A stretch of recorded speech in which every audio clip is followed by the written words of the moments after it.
Welcome back to the Meeple Marathon. Today we're going to discuss how to play Vantage. Now this is going to be a spoiler-free tutorial.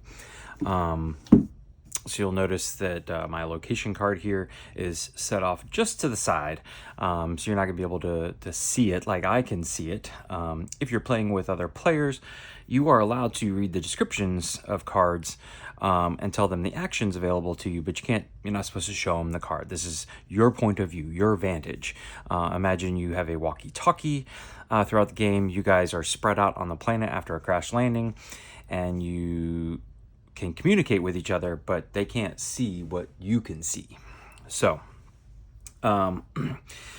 Vantage is a incredibly open world game. You have a mission, and we'll talk about the mission that was chosen for this particular game here. And you also have a destiny which you can accomplish. And accomplishing either one of those can trigger the end of the game, or you can go for what they call an epic victory where you complete both of them. Either way, there is very little in the way of hand-holding, specific guiding of characters. You literally can go in just about any direction as you wander around this planet. You can take just about every type of action at every location. And there's just so much to discover. So let's talk about how we got here first, kind of a little bit of setup. So to begin the game, everybody's going to be looking at the back of the Book of Vantages. You don't look inside the Book of Vantages. This has a lot of fun secret stuff to look at. But the backside here just gives you an introduction to the game. It tells you to set up your dice pool as you choose your character, your difficulty level. So we are starting at 4, Daring, which is kind of the recommended. And so my time token, my health token, and my morale token are all right here on 4. And then the first player, or if you're playing solo, that would be you, certainly, is going to roll 2 skills at random. Anytime you're told to gain skills at random or choose 2 skills at random, you're going to use these dice. There's a bunch of these dice in the game. You can roll them out, and each face corresponds to the various types of actions you can take. Blue being movement, red being overpower, green being help, orange being engage, and purple being look.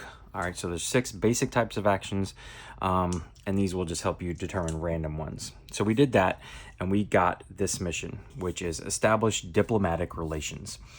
It says to be successful, we have to have at least 1 faction emblem in a grid or reserve, or any player identifies the phrase diplomatic relations in the results text of an action.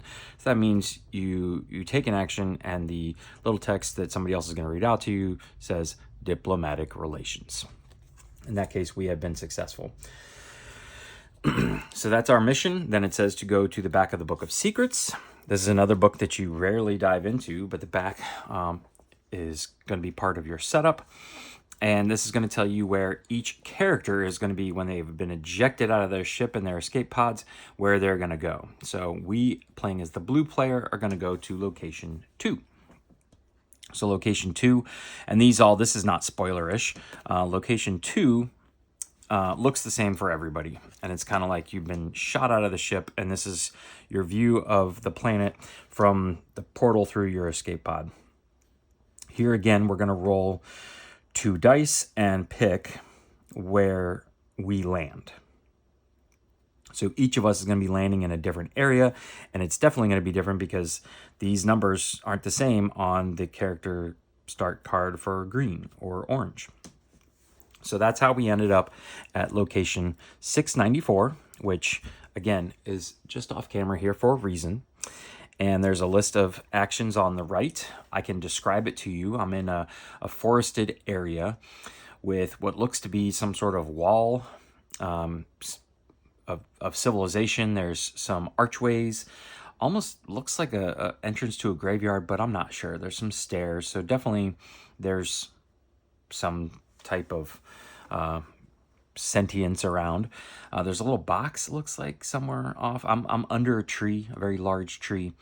And the text here says, the ascending arches in the distance could be a treasure trove of ancient artifacts. To the south is a daunting climb into the forest canopy. And my actions available to me, this is another thing I can share with you, is I could enter, that's the blue movement, so probably enter into the archways. I could scan, look around, that's the look action. I could whisper, all right, whisper is the engage action, so maybe I could just quietly, hey, is anybody around? I could honor, which is the help action. That's probably more go honor the gravestones or something like that. I could loot, that's the take action, and I could cleave. I don't know what I'm cleaving, but that's the overpower. That's like the attack action. That's the red action. At this point, you guys are allowed to give me some indications about what I should do. And I think what I'm going to do here is I am going to enter. I am the blue player, which means my specialty is kind of moving around. I'm going to be allowed, or I'm going to more easily accomplish tasks that are the blue move task than others. There are 6 characters in the game. Each one corresponds with one of the action types. So the most common action on your turn that you're going to take is a location action. So you would choose the action that you want to take on this location. In this case, I would say I want to enter. I'm going to enter whatever through these archways. And so I would tell someone I need the enter action at location 694. Someone else, or if you're playing solo, yourself, would take the move storybook. There is a different storybook for each of the different action types in the game. And then I'm going to find 694. I'm going to keep the contents of this book to myself, but I'm going to read to you guys what is going to happen. Now, the person does not read the whole text yet. They're just going to read the cost of that action and tell me what I have to do, how many dice I have to roll in order to take that action. So this says 694 is a 3-cost challenge to enter the ruins, gingerly avoiding rubble and debris. So that's all I know. I'm going to enter the ruins, and it's going to cost me 3 dice. Now, there's no failing in Vantage. Every time you take an action, you are going to be successful. But it's whether or not you lose time, health, or morale in taking that action. And if you ever get down here, you could possibly trigger the end game. So we want to be careful about how we move forward. Well, there are ways to mitigate how many dice we roll, and those are with these tokens. So I randomly rolled a blue. I didn't get that because I'm the blue player, but I'm taking a blue action. So I'm going to spend this, just return it back to the supply, and that means I only have to roll 2 dice. The cost of this action is now 2, okay? I'm then going to take these dice, I'm going to roll them up, and I got a time and a kind of a blank result. Now, there are things you can do with these dice, and the main thing is placing them on the cards here.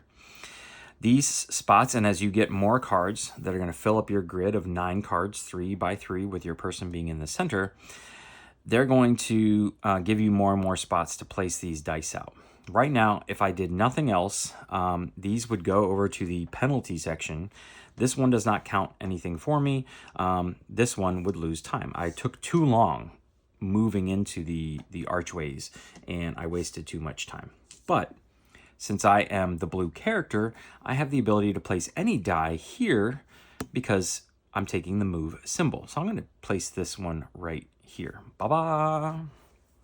That's also going to give me a boost cube, which I will place on my person. The other 2 came because when placed, I got to put 2 cubes there. This last spot, the lightning bolt, signifies that a die can be placed there at any time, including someone else's turn. So if you were playing multiplayer, someone else who rolled a morale symbol on their die could place a die on my card with my permission instead of them losing morale during their action. It has to be a star. All right, if the symbol's inside, it has to match that symbol. And to put it on someone else's, it has to have the lightning bolt. Here, in this case, if this was an orange engage symbol, I would not be allowed to put my die here because I'm taking a blue action. But in this case, this one doesn't hurt me. I'm going to put it over in the challenge dice penalty section, and I'm good to go. I was successful. I didn't have to lose any of my 3 attributes. In this instance, then, the person I'm playing with would read the rest of the entry. So we would go back, and remember, it was enter the ruins, gingerly avoiding rubble and debris. Nature overgrew these ruins long ago, but nonetheless, some interesting items remain unlooted. Go to interior 546. So in this case, we are going to change locations. We would pick up our card. We would find our little kind of placeholder here, and it's going to allow us to return 694. And I just forgot already where I was going. Bear with me here. 546. So I would find location 546, and we would move to there. All right. So I have location 546. I will share very quickly with you guys that this is a vertical location. That means this is I've kind of entered a city or a building or something like that. And they tend to allow you to stay there longer, take more actions there. If it's a city, you're definitely going to be able to, say, do all the actions.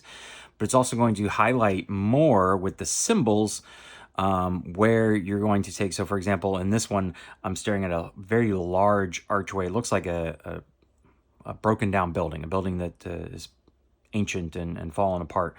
And there's like a little flask, like an animal skin flask, but it's got the break symbol next to it. I can see that there is something off in the woods, and that has the trade symbol with it, or the search symbol, which is at the top of one of these kind of broken down towers. So I know even more now where I am taking, or what I'm doing with my actions. But that was my turn. So at this point, I have taken an action. I have resolved my dice, my challenge dice. It would now go on to the next person.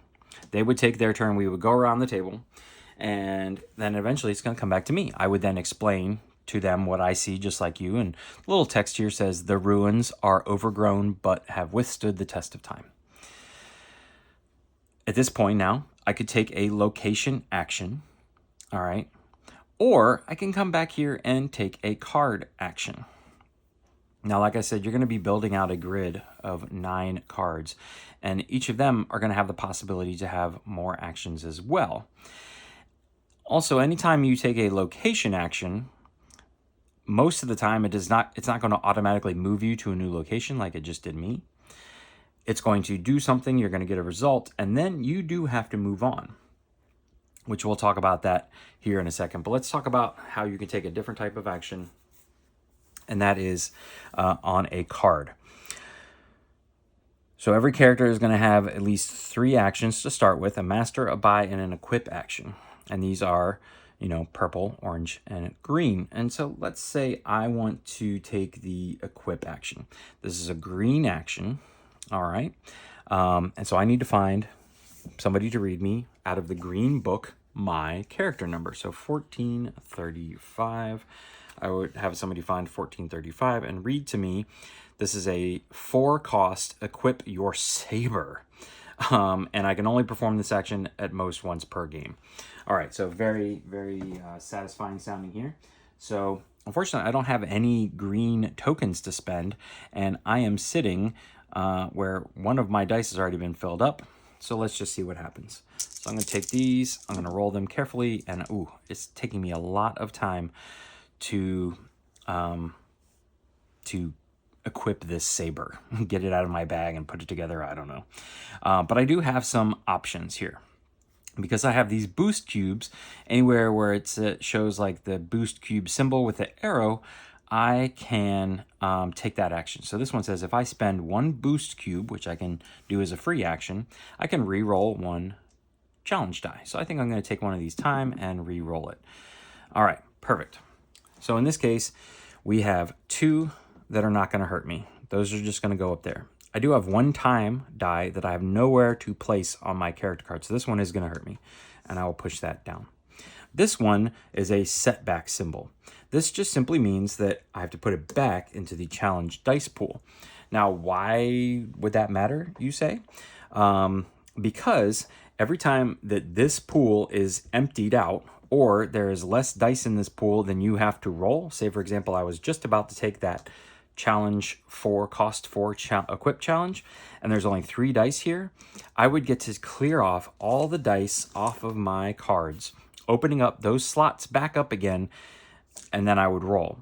So it's a way to refresh your cards, opening up those slots so you can put new dice there in the future.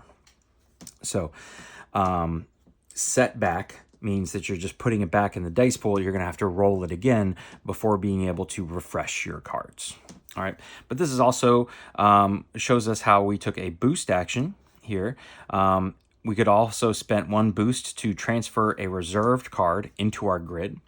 At some point, you're going to have more cards than 9, and so you're going to have some cards off to the side. You can swap those in and out by spending a boost cube. Or, if you see right here, we could spend 2 boost cubes to either gain 1 coin or get a movement token. We'll talk about why that's important here in a minute. Either way, we finished our equip action. Again, there's no failing. You never fail. It just took us longer to equip our saber. But we'll come back here. This was 1435, and it says, the saber feels like a little slice of home in your hands. Gain item 1299. So I would come over here, and I would find card 1299. Boom, boom, boom, boom. 1291, 1295, 6, 7, 8, 9. Ba-ba. All right, 1299. You can see it's a blue card because it kind of coincides with my character. Now, when I place this, it's very important that I figure out where I want to place it, because other cards are going to play off of it in terms of like placing boost cubes and things like that for adjacency. And adjacency is orthogonal. There's no diagonal adjacency. For right now, I think it's fine to just put it right here next to my character. But you can see now already I've opened up way more spots to place dice. I have 2 spots now to do movement, or movement specifically that would lose health, or if I'm taking a overpower action, which is like the attack action. Since I have a saber now, it's not going to take me as much time, so I would be able to place the die there. Anytime I place a die here, all right, I get to add a cube, which then I could spend 2 of those cubes to gain a movement token, or gain your first personal objective, which would be a card. Okay, so sometimes you're going to want to take these dice. Say I take a movement action and I roll all 3 blanks. I may want to take these and put them here and here in order to boost up my character and her saber. All right, and then put that one there because I can't put it anywhere, but it's not hurting me. So it's important to note that when it's blank like that, you can put any die fit. You could even put a setback die there so that it doesn't go back into the challenge pool. It just has to be done on a move action. And so all of the cards are going to have different symbols. They're going to have different action colors, things like that. So the more diverse your grid is, the easier it is for you to take challenge actions and be, I call it successful, but again, you're always successful. We did an action on this card, but there is one other place here that we could have taken the action, and that was actually on our mission card. Missions always have a certain set of actions that you can take on them. These, when it's a mission or a destiny, are going to be clues. All right, so if I was very confused as to how to establish a diplomatic relations, I could say research how to do that. We would do 1593 in the purple book, and it's not going to give me a card most likely, but it's going to give me a clue as to the direction we as a group want to go to establish diplomatic relations. All right, last but not least is the move on action or change locations action. This is the 3rd type of action you can take. And again, on your turn, if you have already taken a location action, if you're not taking a card action, you have to take the movement action on your next turn unless the card says you can continue taking actions here. So I'm going to bring this card down, cover it up a little bit, and we'll talk about that action. All right, so here we have the current location that I'm in. I've covered up most of the picture, the actions, things like that. We're going to focus on this blue compass up here. Those signify traveling north, south, east, and west. And it's blue because it's a movement action. Anytime you change locations, you're going to move. If I wanted to backtrack into where I was and try going a different location, I would just do 694. That's where I came from. Or I could just travel 695 or 693. Just pick a direction and walk that way. Anytime you simply pick a direction that has a number and you walk that way, it's a challenge 1 action. So I'd have to roll 1 die. Here, I could put that there, and I'm good to go. However, this one has an asterisk in it. That means that it's a little more unknown what's to the north, but I can go to the north. All right, so anytime that you have an asterisk symbol, you're going to find there's a move storybook and a depart storybook, which I need to find here. It's also blue. It's a little darker, but this is the depart storybook, has this symbol on it, and we would find 546. And so the person would find 546 to read it to us. And where is it? Oh, right there. So if there were more than one stars, sometimes you'll find a location that's all stars in every direction. In this case, it's north. So I find 546 north. And this is going to tell me it's a 3-cost challenge hike. All right, I'm hiking north out of the forest. Okay. In this case, I would go ahead and roll my 3 dice. I have that to spend. This isn't hurting me, and I have this to spend, but let's go ahead and beef up our saber there. Maybe we want to figure out what our personal objective is. So I didn't have to put any dice in the penalty area, and this would tell me that you carefully avoid touching the crumbling ruins as you head north, go to 699. At this point, then, I would find my little placeholder. I would put 546 back in the box. I would get out 699 and continue playing the game. And that, ladies and gentlemen, is how you play Vantage. From here on out, you are just exploring this planet. And this is why I say it's an incredibly open world game, because there is no hand-holding. There is no telling you, oh, you should go north through the ruins and then go east when you see a statue. There's none of that. I could have decided to go backtrack through the graveyard and go south because somebody said south. Anytime you have already taken an action at a location, you, again, need to take the depart action.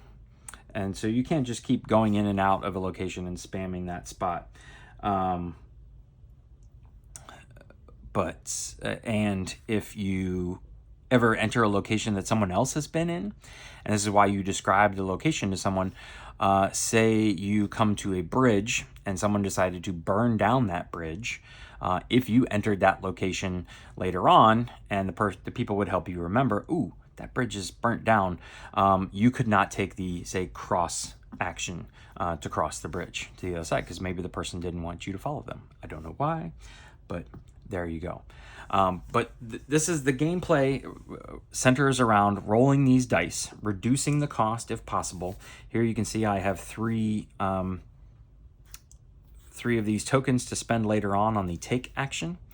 There are ways to get more tokens, but they're not going to be as prevalent as gaining more cards to go in your grid to help you place dice.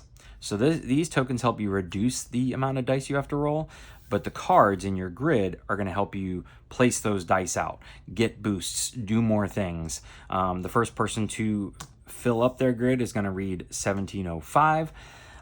This is a common one. Once you've played the game once, you'll know what to expect, but I'm not going to spoil that for you there. And everybody's just kind of doing their own thing. You may enter the same location as someone else, and you guys can move together around. It's up to you. You just share the card. I have been incredibly enthralled with this game, and I'm going to put a full review video out after this, but hopefully this helps you just figure out how to get moving in the game and how to play the game moving forward. So if you have any questions, please feel free to let me know in the comment section below. And again, keep an eye out for that review video. Spoiler alert, I enjoy the game. Other than that, thanks for watching. Have a great day.